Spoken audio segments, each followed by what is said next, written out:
Yeah, that's good body work right there. That's what I spent $9,000 on.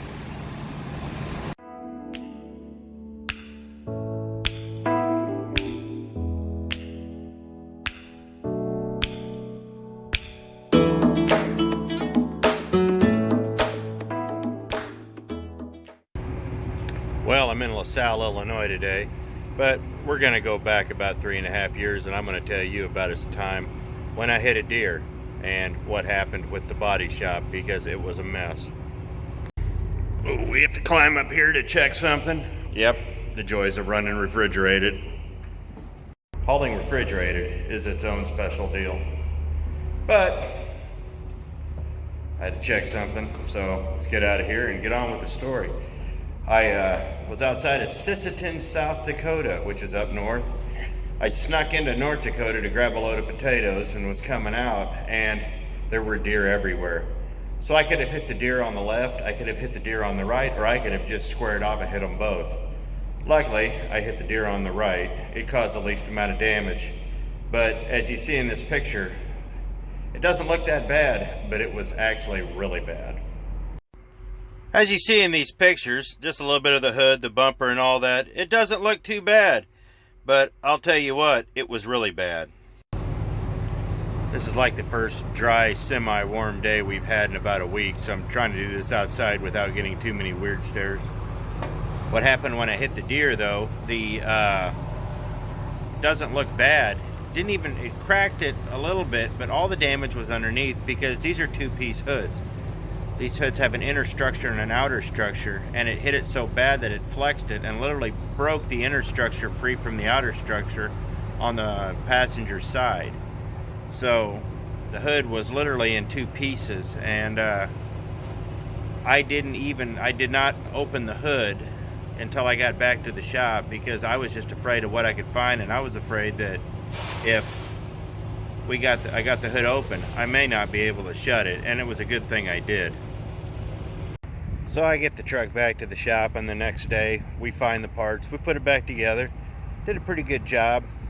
It's a little expensive, had to buy a bumper, had to buy a bunch of epoxy, a new light. We got it put back together, and but the insurance said, you know what, this is something that's covered under insurance, we'll repair it. So I decided that we were going to put a new hood on it, because it did need it. After about a month and a half, the hood started collapsing, and so it started it was really weird. It just started collapsing. I mean, the truck looked good on the outside, but it did need a new hood, and I wasn't gonna do it till I got an alley arc, and that took a couple weeks. So yeah, so we did that, and here's a before and after. We put it together pretty well. I mean, it looks good here. Everything lined up. But the hood didn't take. It started collapsing, and eventually I was going to need to replace it. But I wasn't going to replace it till I got the alley arc. And here it is when it came in a couple weeks later. And boy, it looked good. So we decided to put a new hood on it. And we got to that decision because the one body shop at the house, they wanted to basically take the hood, separate it, grind it all down, re-put it together and all that. I didn't feel comfortable about that. And they weren't offering a loaner hood. And the price that they were charging was comparable with buying a new hood. I mean, it really wasn't that much of a difference. So I'm like, why are we wasting our time letting you do all this? You're not offering me a loaner hood, when I can go and have these guys, you know, this other,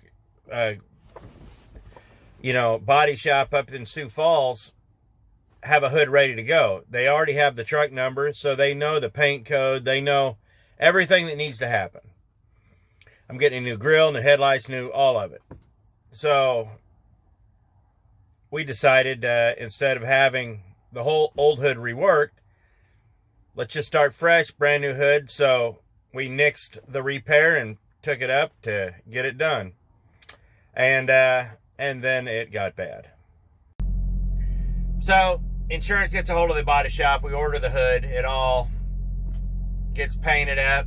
Mirror bracket gets put on it. The whole ordeal. It's good to go. The alley arc had already paid for itself because 2 weeks after I put it on, I hit another deer, which, hey, this time the deer just bounced off. So, you know, we're talking, this has been a lot of money. Thankfully, the insurance company was the one footing the bill, except for the copay. I had to come up with $1,000, but, you know, that's better than that, than what the whole mess was. So I get up there and they have the hood ready to go, and it's looking really good. But the looks were only skin deep. So I get to the body shop and there's the hood, and it is gorgeous. Brand new, painted, all ready to go on. And it's looking good. So pop the old hood off. You can see the old decker stripes. And lay it off to the side. Put the new hood on, and it's golden. Came together really nice. I mean, I was pleased when we got it. See, there it is. Gorgeous. Now, I should have known something was wrong when they come up to me while they're putting it on and they say, well, we were trying to put in and one of your headlights is broken. Oh, really? It wasn't broken yesterday. So, of course, they didn't take any responsibility for that, so I ended up having to buy a replacement headlight. Thankfully, they didn't break the new one. They broke the old one. But about 2.5 hours later, put it all on, and I check it out. It's a little tight, but I really don't go over it that carefully, which was my mistake. And it was one of those deals to where I did it in the middle of something, and I had a certain amount of time. They got it done that day, and I had to leave. And that's really why I had it done at this body shop, which was, you know, a Peterbilt body shop. So it could be done like this because we all have things to do, and I don't want to be laid up for a week waiting on somebody, like with the other body shop, waiting for them to rebuild the hood. So put it together, and it's a little stiff, but I just attribute it to it being new, and maybe it just needs to flex and settle in. No, that nothing could have been further from the truth at that point. So within a couple of days, I noticed that the hood was getting tighter and tighter and tighter. It was getting harder to open. It was getting to the point I couldn't hardly open it. And, you know, it didn't take very long for me to start looking around, and I opened up the hood and looked, and the underside looked like utter crap. I mean, it looked crap. It had more orange peel than an actual orange. And there was one other thing that they did, and here's a picture of that. So this is just a quick picture of the orange peel. It was bad, but this is what I wanted to show you. That's right, cats and kittens. That's the packing list. They didn't even prep it. They just sprayed it without looking. So at this point, I'm a little upset. Now, I've never told you the price. This was around $14,000 to fix this truck. And with everything, you know, $14,000. So I'm not expecting perfection, but you better get damn close to it. So I start looking, and the more I looked, the worse it got.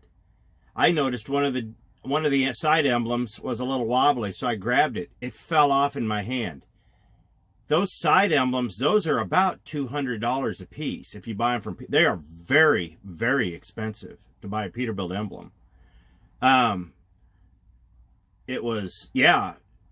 So I got looking at it, and I realized that nothing had been prepped.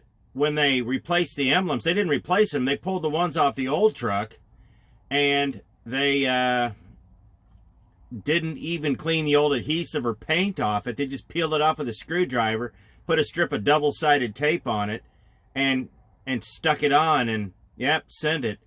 No. I was livid. And So I'll show you these pictures and then we'll go into the discussion that we had.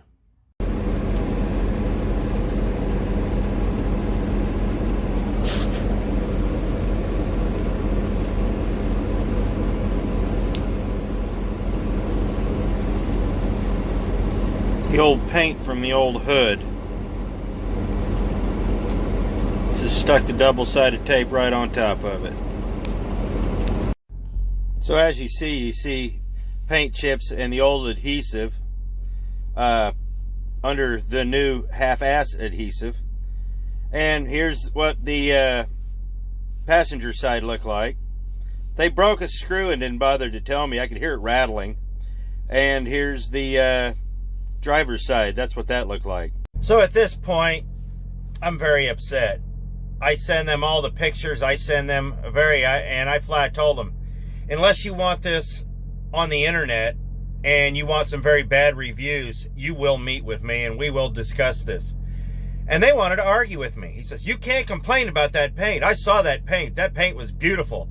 I said, that paint on the bottom side was rougher than a stucco bathtub. He's like, no, you can't argue with that. I said, do they always paint over the packing list? He's like, what? I said, nobody even bothered to prep the hood. He's like, I said, yeah, that's a packing list. I said, nobody even bothered to look. I said, on top of that, I said, I've got broken screws. I found them. I said, both emblems have fallen off. Luckily, I have managed to capture both of them. I got them before they fell off the truck. Because on Peterbilts, they're put in with studs and double-sided tape. Studs for centering. There's no screws back there. They don't screw on. They basically are taped on. And I said, so what you're telling me is the hood's misaligned. The paint is crap. There was no prep work done. I've got broken screws rattling around in my air vents, and there were. And you're fine with that. That's your level of work. And they're like, well, bring it in, we'll get it fixed. I was like, yeah, you really are. You're going to get it fixed. And they were not happy with me. And I had a very heart-to-heart talk, and it was a very one-sided talk with the GM. And I don't think he likes me anymore. If you're going to have a conversation with me, the worst thing to say to me is, well, you know, our mechanics have other things to do also. You know, this, you know, they are, you know, this is a working shop. And I looked at him and said, I am paying you $14,000 for 3 hours worth of your time. I said, your mechanic has not a damn thing better to do than cater to me at this point. None of you do. For what I'm paying, I expect full service. That's not a request. That's an expectation. $14,000. And he looked at me and he's like, well, yeah, I guess you're right. I said, yeah, I am right. So you're going to make me whole. Which they did not. And I wasn't expecting them to. We got the hood realigned. Had to put in a new headlight, like I said. They never bothered to fix the broken screw. I ended up fixing both emblems. I had to get a razor blade and scrape off all the double-sided tape and the old factory adhesive, and I put it on, and as far as I know, they're still on the truck today, wherever that may be. The hood never did fit right. And to prove how bad it was, they never even bothered to clean anything out, because when I got up there and I pulled the air cleaner out like 2 weeks later, there was sandpaper chunks this big in it. So I know it was in the body shop, but they never bothered to vacuum out the vents, ducts, or anything like that. I literally had chunks of crap and body shop built up on my air cleaner, and I'm thankful I have a good air cleaner. I spend the money on good ones. So the only thing I really use these guys for anymore is parts, and I don't even like doing that. But I mean, come on, guys. It was a horrible experience. I was not made whole. And you would think that it doesn't matter who's paying. They're getting paid a lot of money to do the right thing. And it was not done right. So, I mean, at the end of the day, we eventually got the truck all straightened up for the most part. I did the best I could. You know, the hood opens and closes. It does everything it was meant to be. Got the vents cleaned out. You know, you know, the thing that made me the maddest about that broken screw was not only was the screw inside the vent, because you could hear it rattle back and forth when you open the hood, was the fact that they tried to hide it by putting the vent over it. And when the only reason I found it was when the emblem came loose, I popped the vent out because I'd never been in there before. I didn't know if they screwed on. I was like, well, if it's screwed, I'll tighten it up. I popped the vent off and saw a broken screw. And I was like, son of a... And then, you know, that's when I really started picking things apart. Because if they screwed that up, what else did they screw up? So, at the end of the day, if you get body work done, it's important for you guys to go over it with a fine-tooth comb. You're the one paying the bill. Don't let them say the insurance company's paying the bill. The insurance company may be doing the physical cash, but you're the one that has to deal with the machine when it leaves the shop. Always, always, always don't do what I did. Go over it with a fine-tooth comb. Be anal if you want. I don't care what their thoughts is, and you shouldn't either. This is your ride. You're the one spending the money. You're the one that ultimately has to deal with it at the end of the day. So, that's what happened with me at my body shop. You know, it is what it is. Eventually the truck got sold. I bought this pink truck. And, you know, we're off to newer, bigger, and better things. It was a bad ordeal, but in the end, sometimes there's just not a whole lot you can do, you know. But if it's your machine, you got to stand up for what's right. And if they're doing bad work and substandard work, it's up to you to call them on it, you know. And there are, you know, there are many ways to get good work and make these people accountable for their bad work, short of suing them. So, just something to think about. Hope you liked this video. I enjoyed telling these little stories. Like I said, I don't have a whole lot of them, but sometimes I think of one and it comes out okay. So I appreciate it. Thanks for watching. We'll see you next video. Holy shit, southbound watch your ass. Damn semi got melted. Looks like we got a semi on fire.